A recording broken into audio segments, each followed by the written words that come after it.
The ego is a formation, not physically, yes, but psychologically. Sometimes it has a physical aspect of it. That's how sometimes tension in the body or stress in the body can be an expression of that. But on an energetic level, the ego is a tight knot. Tight knot. It's a tight knot mentally, emotionally, physically, energetically. It's a tight knot of resistance. Yeah, that's its primary defense strategy.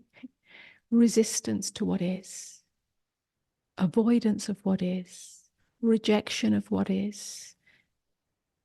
It can also be grasping.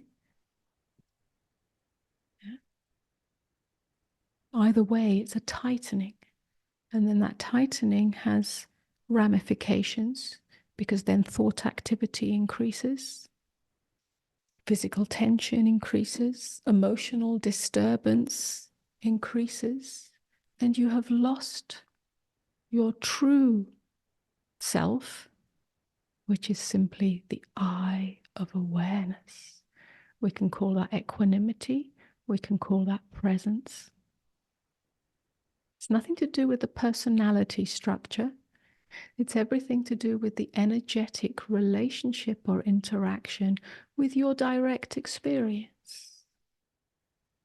So understanding the ego process, because it's ongoing, it forms itself in every experience, is primary to really understand what the ego is.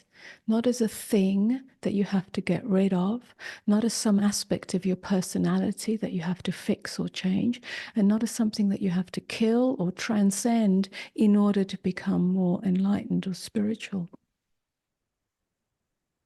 But a sometimes in its purest sense, functional aspect of our human experience, our human function. And then 99% of the time, non-functional, just appears to be functional, but is actually an impediment.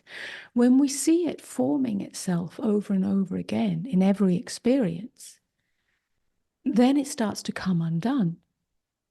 So it's not one fell swoop, I'm going to get rid of my ego, or if I have a moment of enlightenment, then it's done, and so on, but rather in the lived, ongoing experience that you're having, wherever you're at. That's the beauty of it. Wherever you're at, that's where you are. That's what is here. That's where the invitation is. You can see. You can start to see. Instead of blindly getting lost in the content, start to see how blindly getting lost in the content creates a tight knot in this moment, in this moment, in this moment. Yeah? You can feel it energetically. You can feel how you tighten, either in the thought, in the heart, in the body.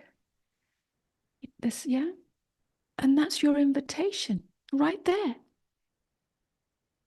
Take a risk, experiment. What happens? What would happen if in this moment, in the midst of that tightness, in the midst of that clenched fist, in the midst of that resistance, you were willing to stop? You were willing to stop. You were willing to meet as relaxed presence, as openness. That's what it is. What's here? And what's here is not really a thought. What's here is an energy. Yeah, everything is energy. It stops being a limited experience or a located experience, here or here or here. But something opens. It's as if energy space expands. And it's, if you like, not located anywhere. An inner space expands. That's relaxed presence. And then what was a problem, what was a tight knot, is no longer. It's not replaced by anything, it's simply a space. And this is an ongoing invitation